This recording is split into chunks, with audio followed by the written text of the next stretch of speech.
The news of the pregnancy was unexpected. It can't be. Kate didn't believe, looking at the test. She was with Vince only once, and then he left. They immediately decided that only this night would be between them. And now, this pregnancy. The girl cried over the test and didn't know what to do next. She was graduating from college with wonderful prospects. Practice in the best place that others could only dream of. But this practice will not happen if she has to sit with the child. Her temples throbbed. Her head began to hurt. Kate waited for her mother to return home and told her everything. "My daughter, don't think about abortion. I'll help you raise your child. I'll have a granddaughter. Don't give up on her. It's a gift from God." Kate didn't know what to do. She didn't want and didn't expect this child. She felt sick at the mere thought that she would have to give birth out of wedlock. And the thought of giving up her career and becoming a stay-at-home mom was completely unbearable for her. Vince immediately cut off all contact. Of course, the opportunity to go to his firm was to let him know that he would have a child. But Kate promised she would not appear in his life again. She didn't want to fall in love with him even more and be left without the career she had dreamed of since leaving school. The girl still decided not to have an abortion, succumbing to the persuasion of her mother. She began to regret it at a later date when she could no longer have an abortion. She cried into her pillow and cursed fate for such an ordeal and asked God to give her strength. The son was born healthy. Kate's mother was not very happy with her grandson because she expected that a girl would be born. Even the ultrasound erroneously showed that Kate was expecting a girl, but a boy was born. All his indicators were excellent, and the child developed as needed. But he didn't receive maternal love and care because Kate immediately went to work and began to build her career.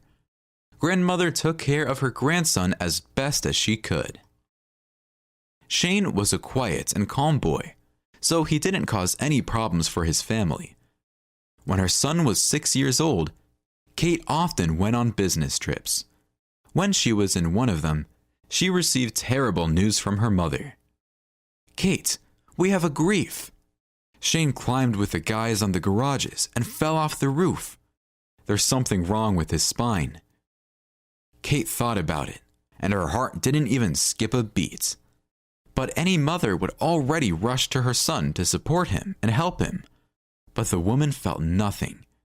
She also didn't fly home the next day because she had to complete all the business on a business trip. Kate returned home only on the 5th day. She entered the hospital room where her mother was sitting next to an emaciated and exhausted boy. "Mommy." Shane smiled and tried to sit up, but couldn't. He writhed in pain and pulled his arms to his mother, but she did not come to him, standing in the doorway and looking at him. The boy continued to say, "I'm sorry. I love you." The boy's eyes filled with tears, but even this didn't touch the cold heart of his mother. Kate pursed her lips as she walked out into the hallway with her mother. Everything was clear without diagnosis and conclusions from doctors. Grandma said, "He won't be able to walk anymore. Now, he will need such care that you will have to choose between him and your work." Kate lowered her head. Her answer was more than obvious. "Daughter, give him to an orphanage for the disabled. Why do you need such a burden? Let him live there, and you will marry and bear children for yourself." The next day, Kate wrote in the hospital the rejection of the child under the reproachful glances of the head of the department and the nurse, and left all his documents. She was warned that she could be called to the guardship authorities, but she said that she was flying away on another business trip and she didn't have time to talk. Kate said in disgust, "Do whatever you want with him. I don't need a burden. I'm still too young and beautiful to waste my life on diapers and caring for him." At that moment, the woman's heart clenched in her chest, but only for a second. The woman understood that she was abandoning her own child, her own son. She will never see him again. When she passed the hospital room, she didn't even look in, even though she heard her son crying, who was informed by the nurse that his mother would not come anymore. She probably did it on purpose to put pressure on Pity. But Kate overcame all feelings inside and turned off all her emotions. "Mommy, forgive me. Don't leave me, Mommy. Mommy, I can walk." The scream quickly faded into consciousness as soon as Kate stepped outside. In the orphanage for the disabled, Shane couldn't open up to anyone for a long time. The caregivers tried to befriend him, but he would not talk to them. When he was allowed to sit down, he spent most of the time sitting on the bed and looking out the window in the hope that his mother or grandmother would take him away from there. The boy sincerely believed that his family needed him, and that they decided to leave him in the hospital for a while until he fully recovered. But months passed, and his back didn't want to fully recover, and his mother and grandmother didn't want to take him home. Tears streamed down the boy's cheeks every night. He cried and asked God to return his mother to him, and that she would take him home. One day, this orphanage for the disabled got into a program of help from a wonderful massage therapist who dealt with similar problems. Even seriously ill patients were recovering thanks to his golden hands. And from time to time, he did charity work, doing free massage therapy courses. Shane was lucky to be one of those chosen by the doctor. The boy did everything he was told. He carried out every recommendation, and the treatment began to bear fruit. Sometimes, they say that there is no chance, but the most important thing is willpower and a person's desire for change. Shane was small, but he understood everything and did exactly as he was told, so that one day he could get on his feet, run to his mother, and say that he was already cured, and now they could live together again. 16 years have passed. Shane got to his feet anyway. But by this time, he had already realized that his mother didn't need him on his feet either. The guy successfully graduated from college, completed an internship, and received a job offer from a good company. The guy spent most of the night preparing for the interview, so he didn't get enough sleep, but he managed to pull himself together. The female secretary said, "The boss is already waiting for you." Shane took a deep breath, knocked on the door, and entered the office. A man in an expensive suit sitting in the boss's chair said, "Good morning." His gaze was suddenly familiar for a moment, as if Shane had met him before when he was still young. Shane smiled. "Good morning. Here is my CV and mock-ups of the work I have designed for the portfolio and in practice." The guy put a folder with documents in front of the boss. The man added, looking at Shane's CV, "Shane, have a seat." The guy thanked him for the offer and sat down. The door to the office opened, and Shane turned towards the sound. His gaze fell on the woman, from whose hands all the papers fell in the same second. She looked at the guy for a few seconds with a dumbfounded look, her mouth slightly open. He would recognize that face even if he were blind. He will never forget the icy look coming from the stone heart.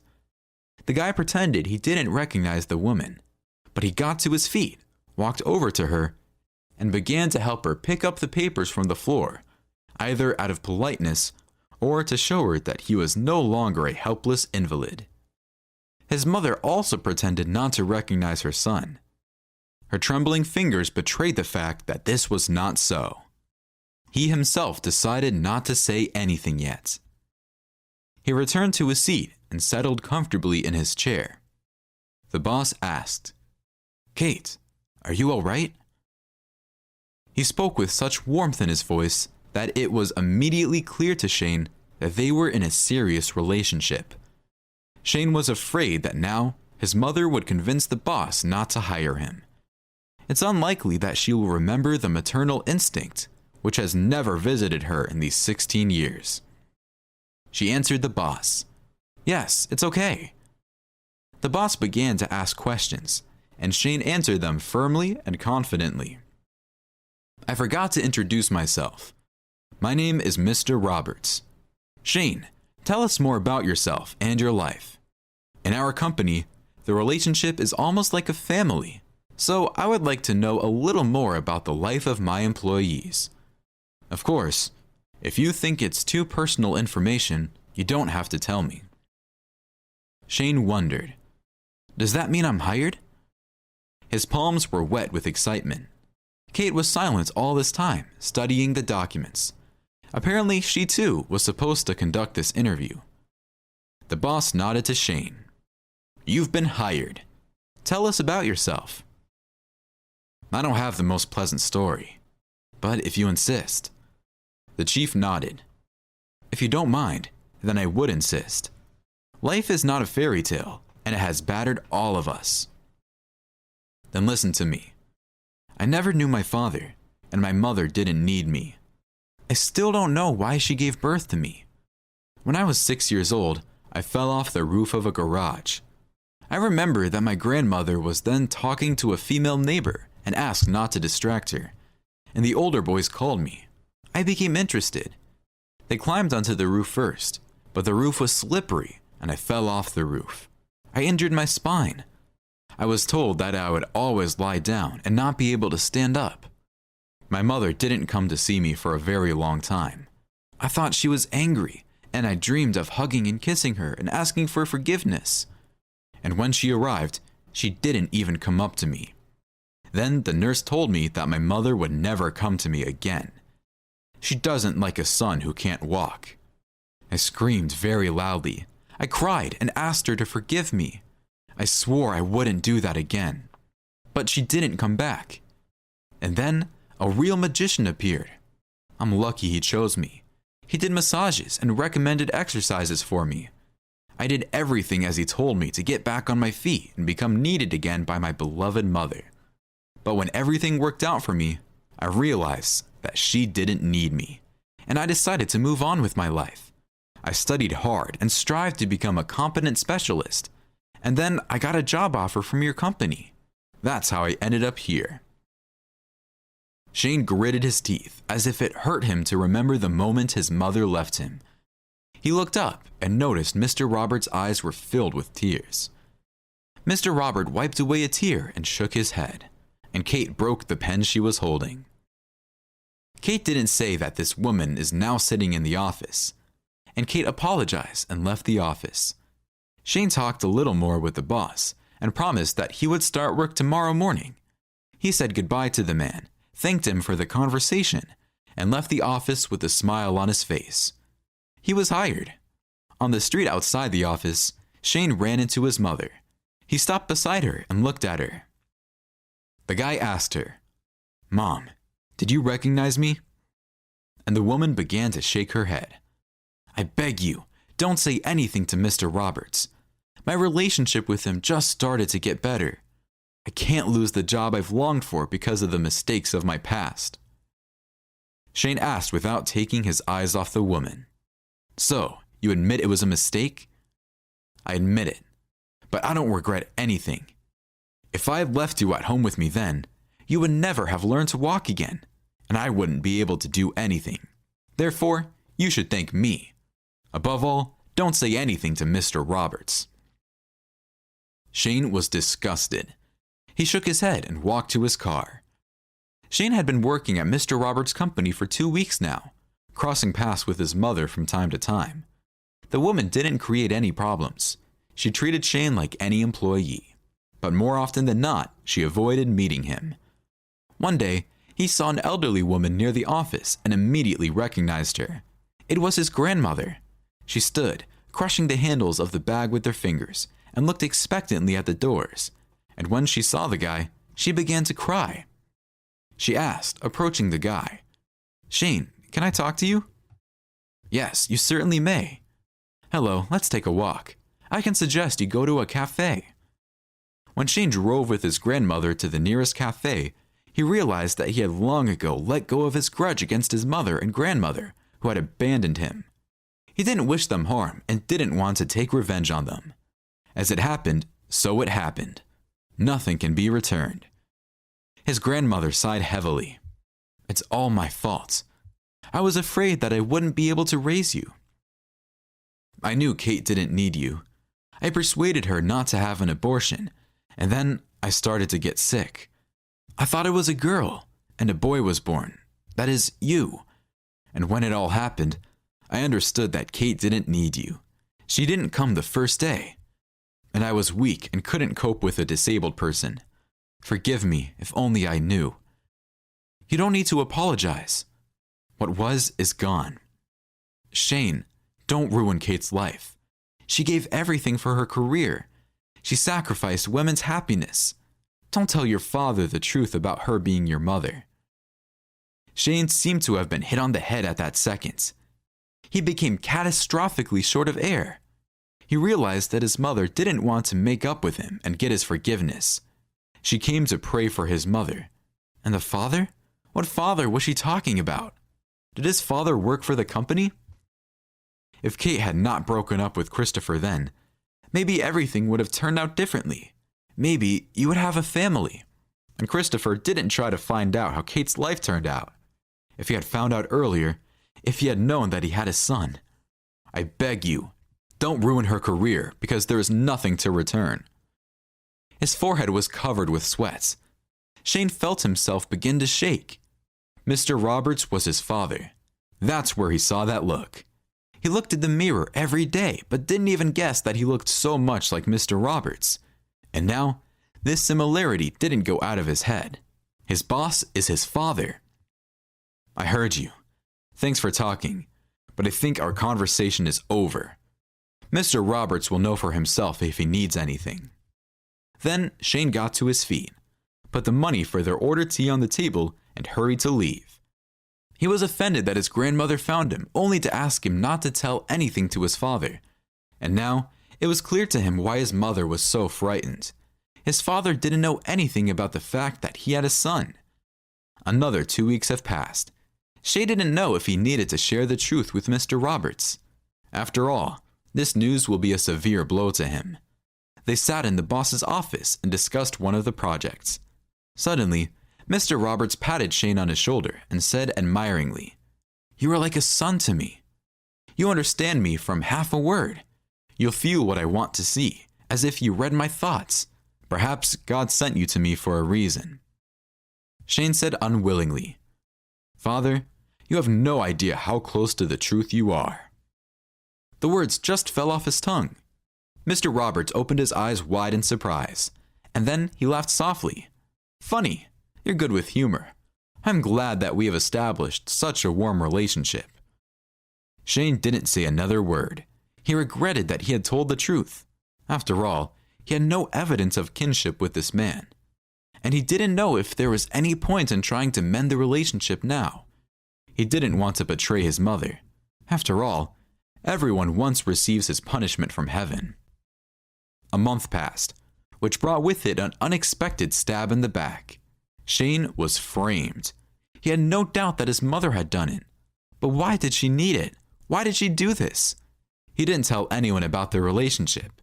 Perhaps she was afraid that one day Mr. Roberts would notice the resemblance to his son and get to the truth. On that ill-fated day, Mr. Roberts chastised Shane in front of everyone. "I didn't think you would tell our competitors about our developments. I trusted you like a son. And you..." Shane sounded desperate. "I didn't do anything like that. Go away, and I don't want to see you ever again. You also tell me that my wife did it. No one saw them except you, me, and her." Shane knew it was useless to justify himself. Nobody believed him. He didn't have any proof. And he silently left, gathering his things.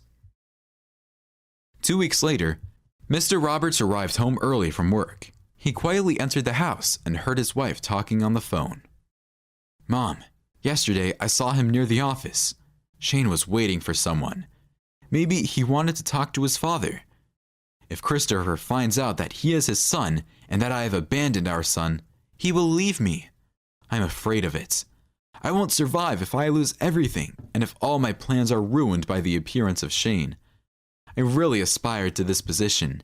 I'll work for Christopher for a while, and then I can transfer to another company for a new position. What love! I was in love with him when I was young. Now, it's just an arranged marriage. I would not agree to a relationship with him again if it were not for an attractive position and the opportunity to transfer the necessary papers to competitors. What son was she talking about? It can't be. Christopher hastily approached Kate and grabbed her hand. He jerked her around to face him. The phone fell out of the woman's hand. Where is my son? Tell me. The woman began to make excuses. Christopher, you misunderstood me. I told the mother the story of my girlfriend. Where is my son? Don't fool me anymore. When I find out the whole truth myself, I will crush you. The woman began to stutter. This. Christopher growled, ready to raise his hand to Kate if need be. Who? She answered and lowered her head. Shane. Christopher seemed to have been electrocuted. His body began to tremble with pulsations. Shane is his son? That guy with the tough childhood is his son? Tears welled up in his eyes. Tell me that you were forced to send your child to an orphanage for the disabled, and that you didn't do it for a career. Kate screamed and yanked her hand away. I gave him away because I didn't need a burden. And I will also leave you because I'm tired of you. I'm tired of shaking in front of you and being afraid to take an extra step. Christopher laughed hysterically. Run away from me. Do you think that competitors will accept you because you handed over our project to them? But my lawyer is already handling the lawsuit, and your favorite competitors will pay me such a penalty that they will have nothing to pay the wages of their employees. And after your dismissal, you will not be hired for any good position with my recommendation. I want not a single thing of yours left in my apartment in an hour. Then, Christopher hurried out of the apartment. The woman threw threats and accusations at his back and insulted him. But he didn't listen to her. He was guilty before his son, before the guy whom his heart accepted almost immediately. When Christopher got to the apartment where Shane lived, he didn't dare to go in for a long time. How can he talk to his adult son, before whom he is so guilty? How to ask him for forgiveness for his spoiled childhood? How to apologize for the fact that he accused him of stealing? The man gathered his strength, went up to the third floor, and knocked on the door. The guy opened the door after a couple of minutes. He was surprised. Mr. Roberts, what are you doing here?